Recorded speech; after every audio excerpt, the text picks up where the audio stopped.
Marc, chapitre 2, verset 23, ou chapitre 3, verset 19. Un jour de sabbat, Jésus traversait des champs de blé.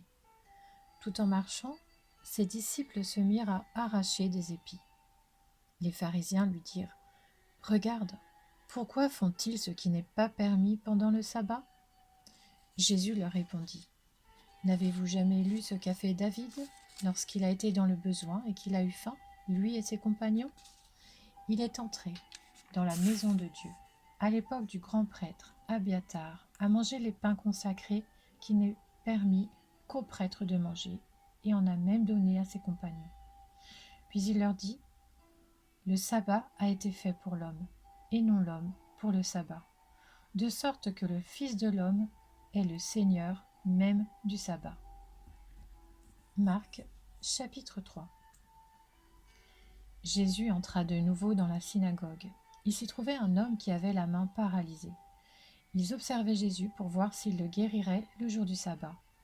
C'était afin de pouvoir l'accuser.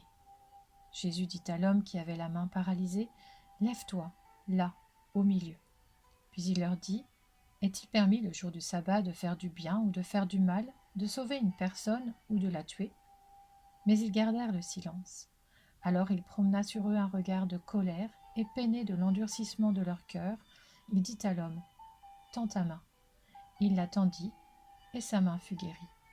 Les pharisiens sortirent et tinrent aussitôt conseil avec les Hérodiens sur les moyens de le faire mourir. Jésus se retira au bord du lac avec ses disciples. Une foule nombreuse le suivit, venue de la Galilée, de la Judée, de Jérusalem, de l'Idumée, de l'autre côté du Jourdain et des environs de Tyr et de Sidon. Cette foule vint à lui, car elle avait appris tout ce qu'il faisait. Il dit à ses disciples de tenir toujours à sa disposition une petite barque, afin de ne pas être écrasé par la foule. En effet, comme il guérissait beaucoup de gens, tous ceux qui avaient des maladies se jetaient sur lui pour le toucher. Les esprits impurs, quand ils le voyaient, se prosternaient devant lui et s'écriaient : « Tu es le Fils de Dieu. » Mais il leur recommandait très sévèrement de ne pas le faire connaître. Il monta ensuite sur la montagne. Il appela ceux qu'il voulait, et ils vinrent vers lui. Il en établit 12, auxquels il donna le nom d'apôtres, pour qu'ils soient avec lui, et pour les envoyer prêcher avec le pouvoir de guérir les maladies et de chasser les démons.